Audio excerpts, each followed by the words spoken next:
გამარჯობა. მე-4 სერიაში წარმოგიდგენთ ალექსანდრე მაკედონელის გენეალოგიას, რითაც დავადასტურებთ ჩვენს დასკვნას მის ასემიტურ ებრაულ წარმოშობასთან დაკავშირებით. დავიწყოთ ჰერაკლეთი, რადგან ალექსანდრე მაკედონელი იყო მისი შთამომავალი. ჰერაკლე, ჰილუსი, კლეოდეუსი, არისტომაქე, ტემენუსი, კარანოსი. არგიადების დინასტიის დამაარსებელი და მაკედონიის პირველი მეფე, ძველი წელთაღრიცხვის 807-778 წელი, აქედან იწყება. მერე მოდის კოინოსი, პირიმასი და პერდიკა პირველი. აქ შევჩერდეთ და შემდეგ გავაგრძელოთ. ჰეროდოტემ თქვა, არგოსიდან გაიქცა ილირიელების ქვეყანაში სამი ძმა ტემენუსის შთამომავლებიდან, გაუანესი, აეროპისი და პერდიკასი. თებიდან ილირიის გავლით ჩავიდნენ მაკედონიის ზემო მხარეში, ქალაქ ლებეაში. ალბათ ეს არის ილირია იცით და მაკედონია აქ არის. აქედან გადავიდნენ როგორც ჩანს. ჰეროდოტეს მიერ ნახსენების სამი ძმიდან ერთ-ერთი პერდიკასი, სწორედ რომ პერდიკა პირველი იყო.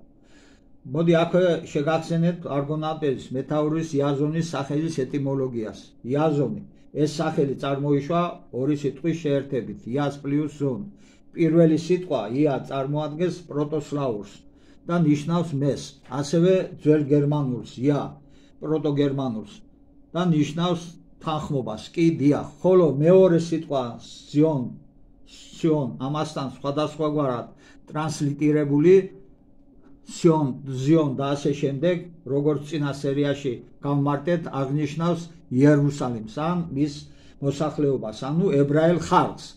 ამ ორი სიტყვის შეერთების შედეგად კი ვიღებთ შემდეგ ნიშნულობას ია პროტოსლავურიდან მე ან ძველი გერმანულიდან კი პლუს ზონ მე ებრაელი ან კი ებრაელი. ესე იგი სახელი იაზონი ნიშნავს მე ებრაელი ან კი ებრაელი. ამ და სხვა არგუმენტებით, რომლებიც ამ კვლევაში არაერთია, ვასკვნით, რომ ტემინიდების, იგივე არგიადების დინასტიის დამაარსებლები იყვნენ სემიტები, ებრაელები, აგრეთვე არგიადების დინასტიის წარმომადგენელი ალექსანდრე მაკედონელიც ებრაული ეთნოსის წარმომადგენელი იქნებოდა. გავაგრძელოთ გენეალოგიის ცხრილი. არგეოს პირველი, ფილიპე პირველი, აეროპუს პირველი, ალკეტასი, ამინტას პირველი. ამინტასი კიდევ ერთი არგუმენტი ამ სახელის სემიტურ ებრაულ წარმომავლობასთან დაკავშირებით. ისიც ორი სიტყვისაგან შედგება, ამინს პლუს ტას. პირველი სიტყვის ეტიმოლოგია ამინ ბიბლიური ებრაულიდან ასე იყოს ნამდვილად, რა თქმა უნდა, მეორე სიტყვის ტას ეტიმოლოგია პროტობრითონული ტად, პროტოკელტური ტატოს მამა, მივიღეთ ორი სიტყვისაგან შემდგარი სახელის მნიშვნელობა. ამინს პლუს ტას, ამინ ნამდვილად პლუს ტას მამა, ანუ ნიშნავს ნამდვილად მამა, ნამდვილად მეთაური. გავაგრძელოთ ეს ცხრილის ჩამონათვალი. ალექსანდრე პირველი, პერდიკა მეორე, არქელაოსი, ორესტე, აეროპსი მეორე, ამინტას მეორე, პავსანია, ამინტას მესამე, ეს პირველი მეფობამისი, არგეოს მეორე, ამინტას მესამე, ისევ დაბრუნდა ტახტზე. შემდეგ მოდის ალექსანდრე მეორე, პერდიკა მესამე, ამინტას მეოთხე და ფილიპე მეორე, ანუ მაკედონელის მამა და 326-323 წლები მეფობის ალექსანდრე მესამე დიდი, მაკედონიის ყველაზე ცნობილი მეფე და ყველა დროის ერთ-ერთი უდიდესი დამპყრობელი. მერე 323 წელი, 317 ძველი წელთაღრიცხვა, ფილიპე მესამე, ალექსანდრე მაკედონელის ნახევარძმა. მერე 317-309 წლები, ძველი წელთაღრიცხვა, ალექსანდრე მეოთხე, ალექსანდრე მაკედონელისა როქსანა ბაქტრიელის ვაჟი. ალექსანდრე მაკედონელის ვაჟით, ალექსანდრე მეოთხით დასრულდა ტემინიდების, იგივე არგიადების სემიტური წარმომავლობის დინასტია. ესე იგი, აზონი რატომ დატოვა პატრიკად საქართველოში ალექსანდრემ, უკვე გასაგებია. ებრაული წარმოშობის გამო. საბჭოთა მეცნიერები კი მიიჩნევდნენ, რომ აზონი იყო პონტოელი ქართველი. ახლა დაუბრუნდეთ ისევ აზონის ეტიმოლოგიურ განმარტებას. როგორც წინა შემთხვევაში, ეს სახელიც ორი სიტყვის შეერთებით არის მიღებული, ა პლუს ზონ.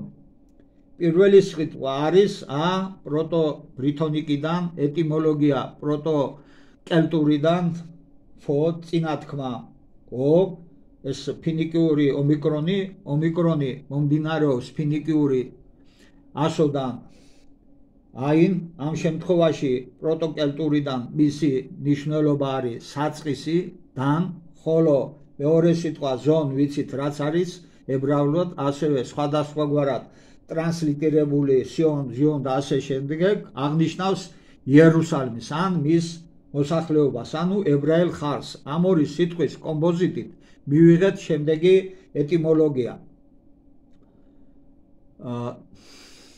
ეს არის ებრაელი ხალხიდან, რაც აზონის წარმომავლობას ხაზს უსვამს.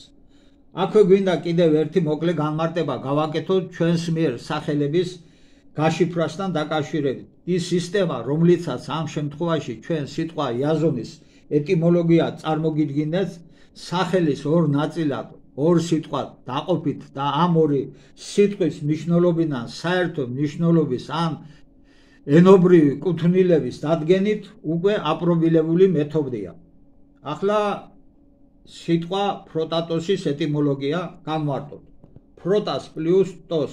პირველი სიტყვა ფროტა, ძველი გალიციურ პორტუგალიური ფროტა ცურვას ნიშნავს, ძველი ფრანგულიდან, ძველ სკანდინავიურიდან, პროტოგერმანულიდან, პროტოინდოევროპულიდან, პლეუდ.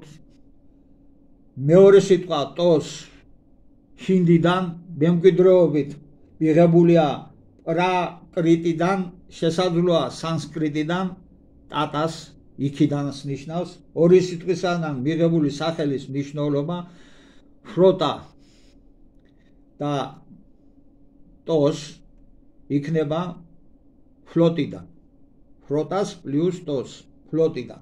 მივიღეთ სიტყვა ფროტატოსის განმარტება ფლოტიდან, რაც ასახავს ამ კელტური წარმოშობის ხალხის ფროტატოსერნის თავისებურებას იმასთან დაკავშირებით, რომ ზღვაოსანი ხალხი იყვნენ და ჩვენი ვერსიით ზღვის ხალხების შთამომავლები უნდა ყოფილიყვნენ.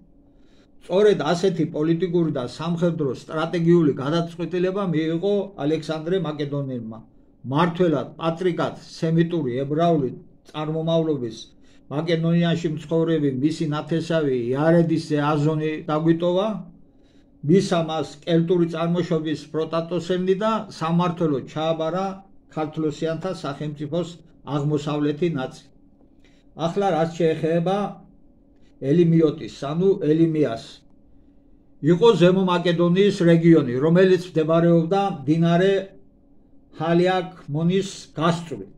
ელიმს პლუს იოტის. იდან პირველი სიტყვა ბიბლიური ებრაულიდან ელიმ წარმოადგენს ძველ აღთქმაში აღწერილ ოაზის სინას უდაბნოში.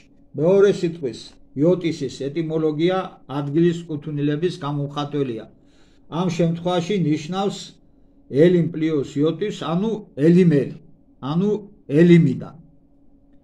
რაც შეეხება ახლა ჰერაკლეს, ზემოთ ჩვენ წარმოგიდგინეთ ცხრილი, რომელიც იწყებოდა ჰერაკლეთი, მაგრამ მას არ ახდა შესაბამისი დათარიღება, რაც გამოწვეულია იმ მიზეზით, რომ დადგენილი არ არის მისი სიცოცხლის წლები.